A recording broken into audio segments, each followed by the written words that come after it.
Some things about our young men that are coming here in the 2014 signing class.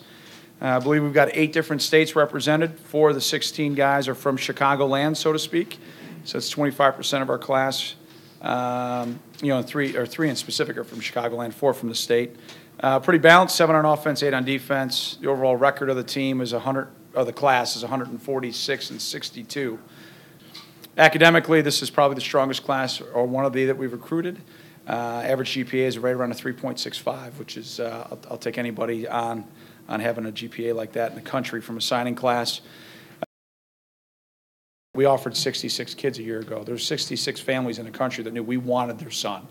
It wasn't that we were just offering because somebody else in our conference offered, or some other schools throughout the country that are similar to us offered. We're going to go through our due diligence. We might be a day late or a month late, but we're going to make sure when we offer you, we want you. But our staff does a great job from building relationships with high school coaches, building relationships with the prospects and their families, and then we believe getting them here. If we get them here, we get them to Evanston, we get them on our campus around our guys. We got a pretty high hit ratio that if the young man fits our program, we're gonna eventually get an official visit out of him, and then, almost 25% of the time we're going to sign him. Yeah, I mean, there's no question you're going to use the things that are assets to you to educate the families on. But there's no question that being consistently successful and, the investment that the university is making and that our donors are making to upgrade our facilities, to see the priority is on the student athlete, to see that the first thing that we're going to do is a 365-day-a-year facility that our guys are going to be in, where a lot of other universities have made the decision just to do the stadium, and then you're in there for 7 or 8 days.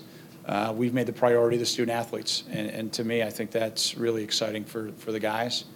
But we already have everything we need to win. Now we're going to be able to compete facility-wise with anybody in the country. So, all those things are really positive, yeah.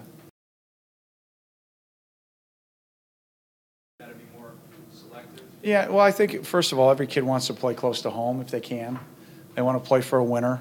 They want to get a great education. And be prepared for life. And for us, obviously, that with our backyard here being Chicagoland, it's just a natural fit.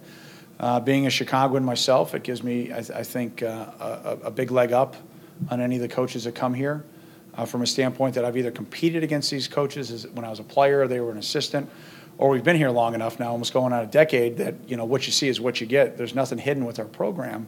And we've had so many young men come through our program. They've all graduated now. They're all successful, either employed here in Chicagoland or in their hometowns or wherever it is that they've decided to go live, and they see kind of start to finish as a high school coach.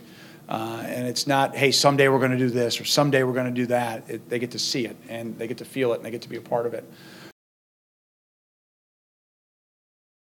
We at Northwestern have very little attrition. We don't lose players academically. We don't lose players because of poor social decisions. And things of that nature. So the attrition level in our program is very low. I mean, it's not hard. You talk about stats. It's not hard to look at teams and do the math over 5 years. And if you want to knock it down to 4, there's 85 scholarships. Do the math, how many there should be in each class. And when we do it over 5 years. So, we've redshirted a lot of guys. And so, but this is going on year 9. So kind of 2 full generations of teams. That's why you see our numbers where they're at. I mean, I think that's a great question for those other coaches that are around the country on why their numbers in their recruiting classes are so big every year. I think there's a lot of layers to that onion that would be a great story. Just my opinion, though, but who's counting?